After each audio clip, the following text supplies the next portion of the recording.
Boom. Hey, kia ora. Helen Brahms here, coming to you live from Surprise in Arizona. Hope you're all having a super fantastic sparkling day. Welcome to Before the Dirt Nap podcast number 1797. Woo! We're getting up there. Remember, the end of the month is going to be 1826, which will be the end of 5 years of doing this daily. Ooh, what are we going to do in year 6? I don't know. Am I planning anything? I'm thinking about it. But welcome. So tonight's topic is vanished without a trace. What could that be about? So I have to take that one down. So I was looking at, I actually got an email today from, I subscribed to this genealogy tip of the day. Tip of the day had on there about we didn't come from UFOs. And I'm like, oh, wow, that sounds like a really weird topic. But then I saw what it was all about, and I'm sort of like, I like this topic. We can use this topic for tonight to talk about some genealogy hints and tips. So, and I thought, well, why would they use UFO Day? It's actually National UFO Day today. There's actually 2 of them. There's one in June, and then there's this one. I don't remember when the one in June is, but there is one in June as well. So happy UFO Day. It is also National Wildfire Fighters Day today. Wildlands Firefighter Day today. It's something to do with the firefighters and who do all those bushfires and things. So thank you guys for all the hard work that you do to keep everybody safe, especially with those wildfires when they get out of control and stuff. So thank you for that. Let's see, what else have we got today? We have got, did you know on this day in history, I lost my history thingy. Where'd my history thingy go? On this day in 1937, I think it was 1937. I got to find my tab again. Where'd my tab go? Well, on this day in 1964, a very important thing happened. Lyndon B. Johnson signed the Civil Rights Act, which of course ended all discrimination stuff and everything else, although there's still a lot of that stuff going, but I'm not going to get into it. So that act, the Civil Rights Act, was signed on this day in 1964 by US President Lyndon B. Johnson. There was an Amelia Earhart thing, and I think it was 1937. Yeah, 1937, the plane piloted by American aviator Amelia Earhart disappeared over the Central Pacific Ocean during her attempt to fly around the world. Let's see what else happened on this day. There's all sorts of things. On this day in 1900, the first flight of a Zeppelin took place as the airship departed a floating hangar on Lake Constantine in Germany. And let's see. In 1881, US President James A. Garfield was shot, but he didn't die until several weeks later. Let's see, what else did we have? There's all sorts of things on here. It was hard to pick out just one or two to do. But anyway, this one. American businessman Sam Walton in 1962 opened the first Walmart, then known as WAL-Mart, in Rogers, Arkansas. It was the start of what became one of the world's largest retailer chains in the United States. On this day in 1979, the first United States issued the Susan B. Anthony dollar coin, making Anthony the first woman to be depicted on US currency.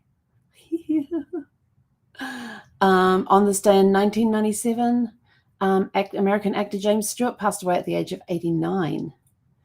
And yeah, there's all sorts of cool stuff, but I like those ones. Those ones are good. All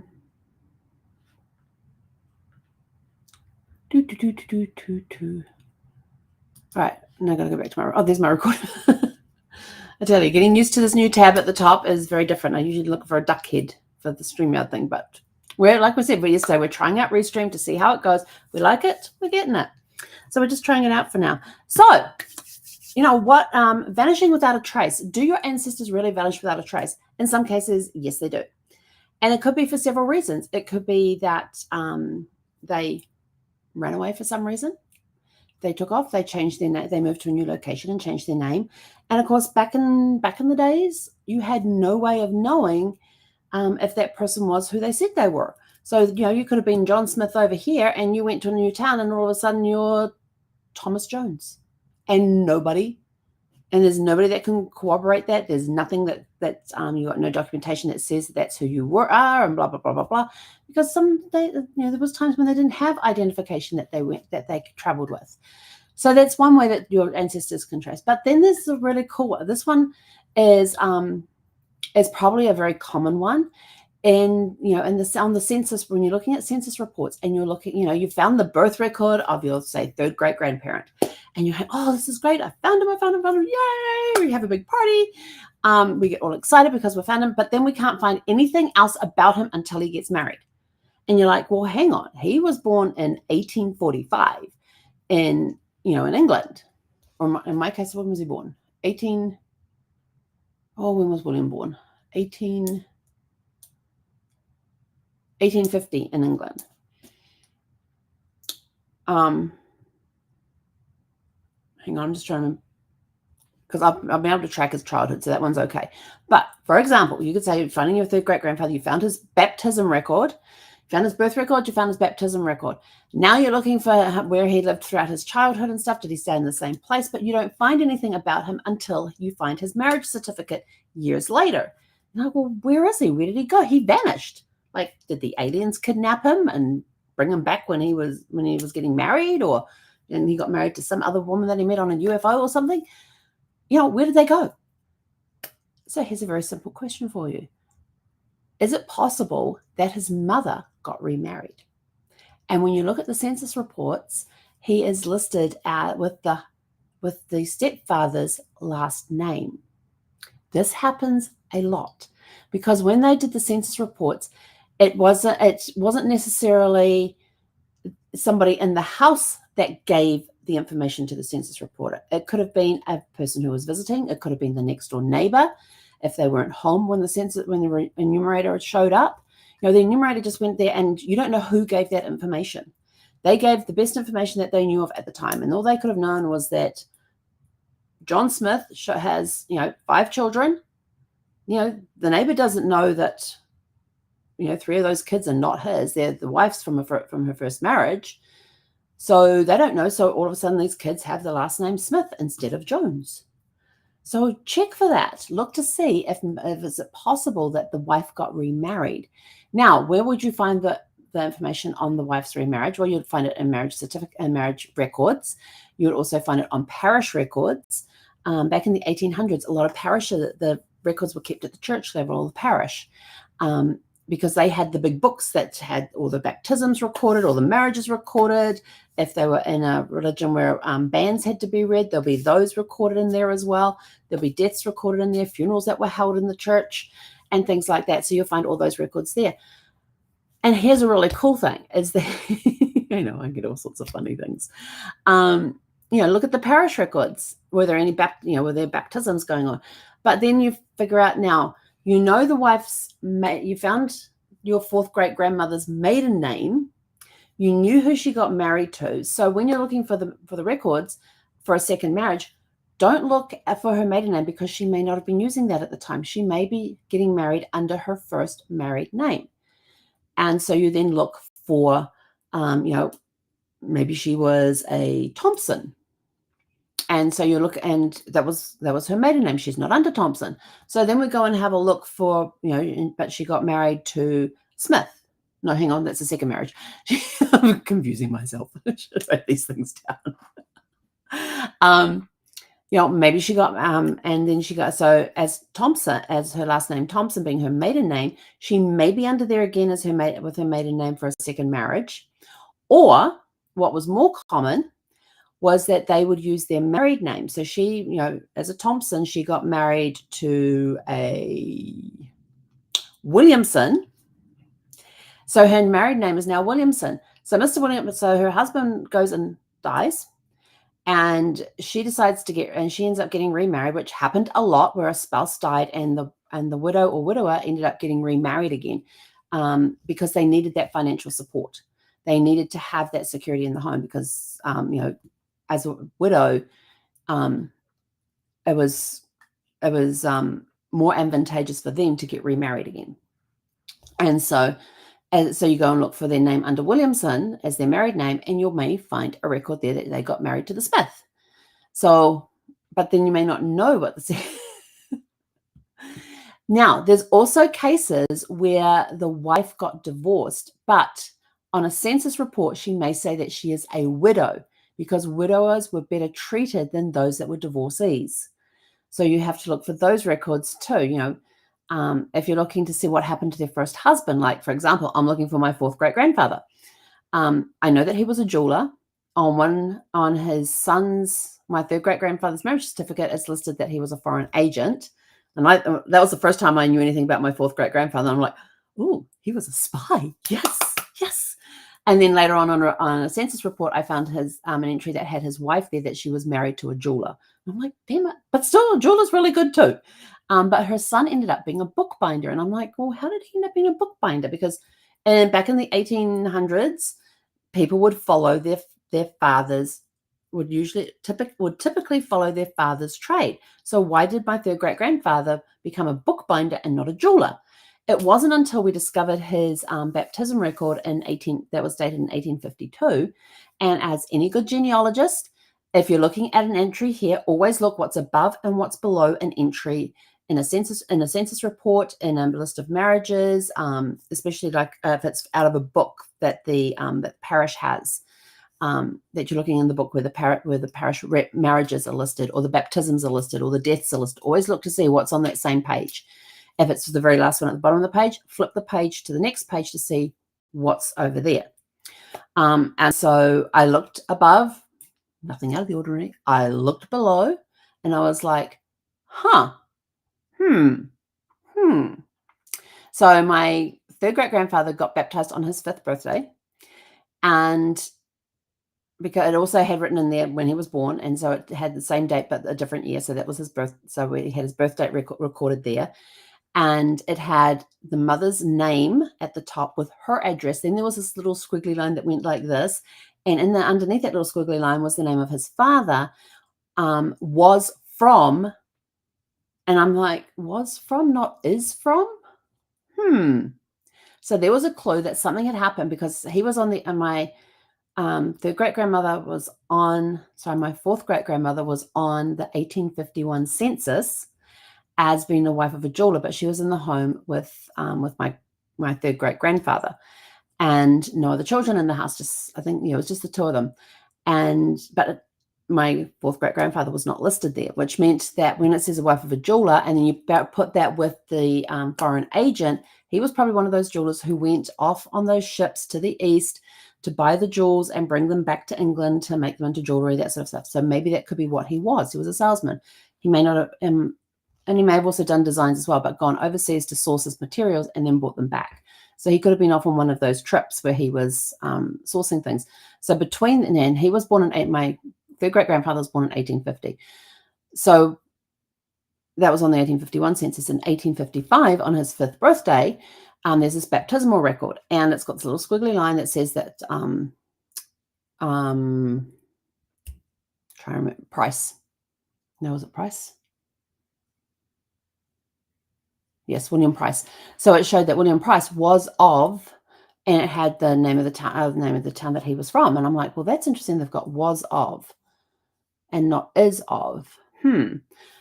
So then I looked above, nothing there. Looked below, and there's another kid being baptized on the same day, same mother with the same mother name listed. And I'm like, okay, because it puts the mother's maiden name in there.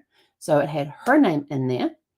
And I'm like, well, that's interesting. And then I noticed that the address of where she lived was the same as the address for my third great-grandfather. And I'm like, oh. And then it had the father listed, and it was some other guy. And I'm like, well, who's this guy? So then I had to go and search for the marriage records. I couldn't find her under her. I checked under her maiden name just in case. I checked under her married name and found that she got married to this guy, and he was a bookbinder.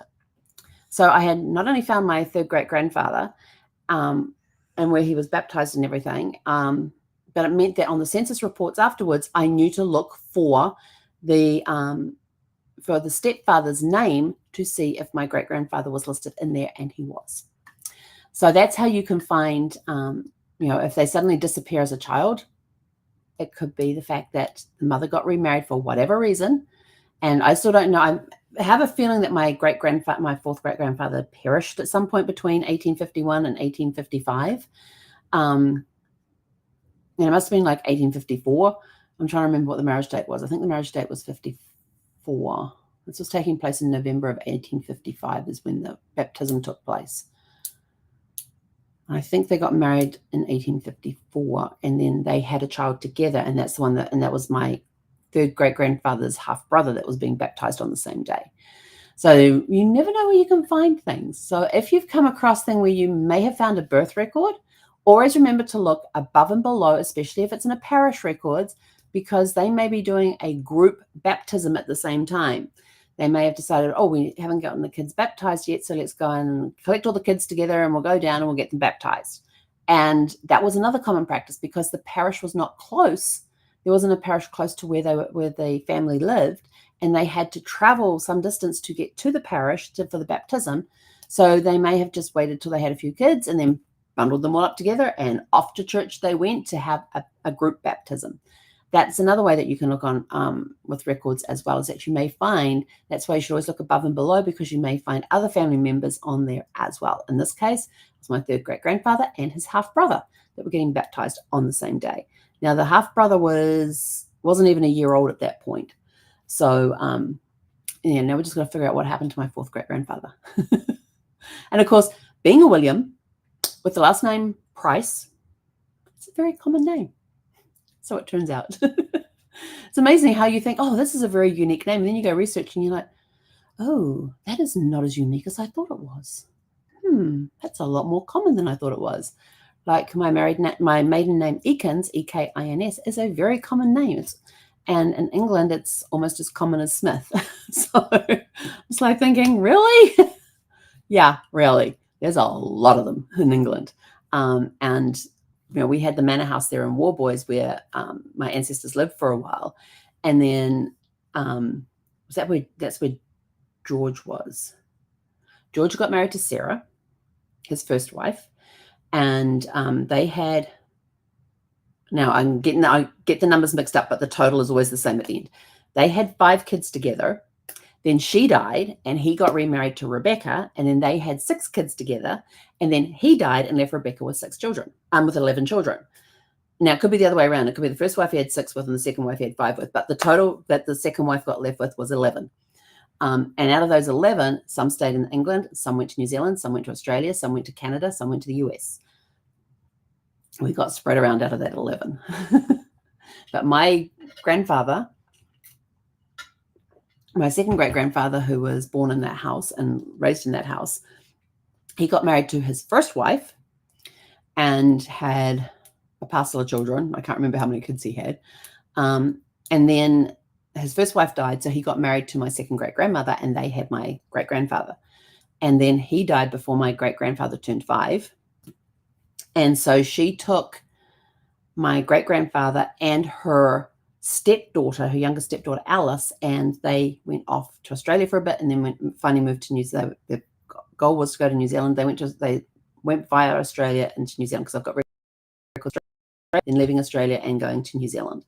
And they settled in New Zealand, and there is a document around which I have seen the image of, and my second great-grandmother was one of the ones that signed the women's suffragette document petition that was then used for women in New Zealand to gain the vote, and they gained the right to vote in 1893. They were the first country in the world to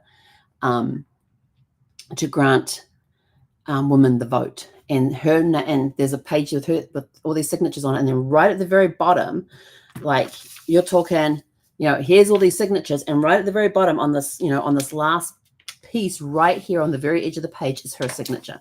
I also have another 2 great-grandmothers who had also signed the petition as well, and I've seen the images of them as well. So, things happen in history. What role did your ancestors play in those things? What role are you playing in things that could be considered history further down the road? Because as a friend of mine says, we are our we are the ancestors of our future generations, which I absolutely love. So there's some places that you can go and look. Remember to look under her married name to see if she was married again. Now, if they go and change their name, they're a little harder to get to, but they're not impossible. You can find records where a name change may have taken place, but if they just decided to move to a different place and change their name, like they moved completely out of an area into a completely new area and changed their name, then that's a different story. Then you also have, I just noticed my sparkle bits aren't moving in the background. And this bit that surrounds my sparkle bits aren't rolling. Oh well. But anyway, so if they actually do an actual name change, that's a little harder to track. It's not impossible, but it is a little harder. It means that you got to dig a little deeper, and you need a little more documentation, especially when you start finding out, where were they born, when were they born. You could find ways that matches up. When you're tracing back records, you might find that you can trace this person back to a certain point, but anything beyond that, you can't find them at all. But you've got this relative over here that you can trace up to this point, and then nothing after that. So could they possibly be the same person? You never know. But newspaper articles in that time also helped as well with finding things, because something may happen later on where it turns out that this person, somebody comes into town that they never expected to see. They've gone from one end of the country to the other. Somebody rolls into town that goes, "You are not that person. Your name is blah, blah, blah, blah, blah." There's been those cases too, because they end up in newspaper articles, and those make fascinating reading.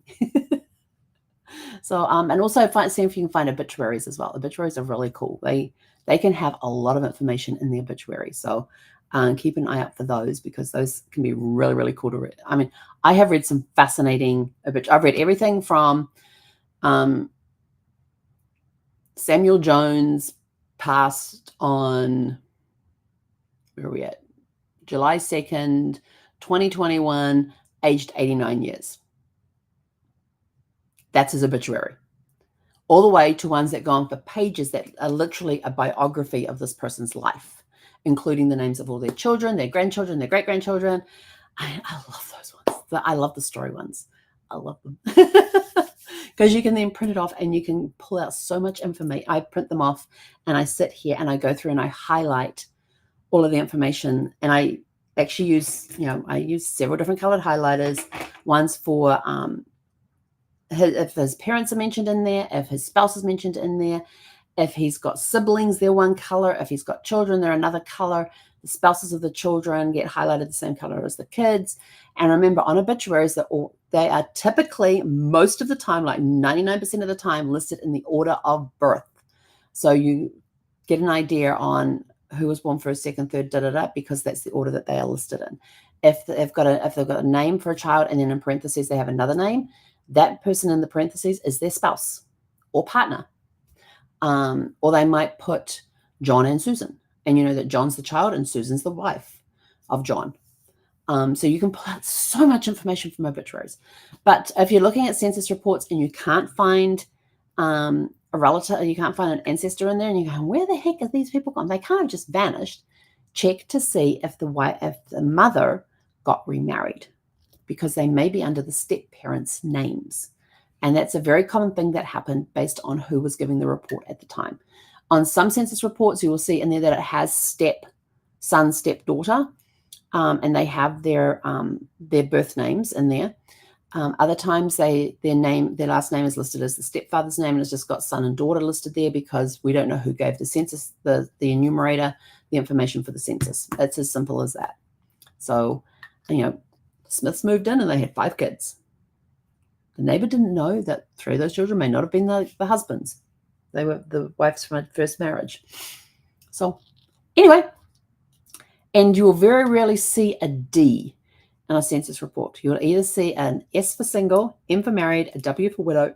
You will very rarely ever see a D, because Ds in those days, you were better to say that you were a widow rather than you were a divorcee. Even if you got divorced because because you were escaping the spouse because of abuse or whatever. If you were a wife and you had a D next to your name, you were treated like trash. You were much better to be a widow than you were to be a divorcee, because most people in those days would see the woman as the one that was in the wrong. So anyway, that's it. I'm out of here. Go have more fun searching. What interesting things have you discovered on your ancestors when you've been hunting for them? Have you found what interesting stories do you have when you're searching for your ancestors and you find that one that had a name change because somebody reported their last name as the incorrect name? Now, that's another thing when you're looking on census reports too. Look for different spellings of the last name, because whatever the enumerator heard, if the person didn't spell out the name for them, and it could be that the people in the house couldn't spell. This is our name. They signed with an X. So you've got to look for different spellings of the same name. And you will know that you've got the right family because you've been following them and you've done the research and they're still in that same house. And yes, that surname looks about the same. It sounds about the same. And on some things, you've got a little button that's called a sound X. And the sound X is, it sounds like. And so it will pull up all names that sound like that too. And that's another way that you can find people who have gone missing, taken by the aliens. Anyway, with that, I'm out of here. Go out and have a super fantastic sparkling day, and we'll catch you guys back here tomorrow.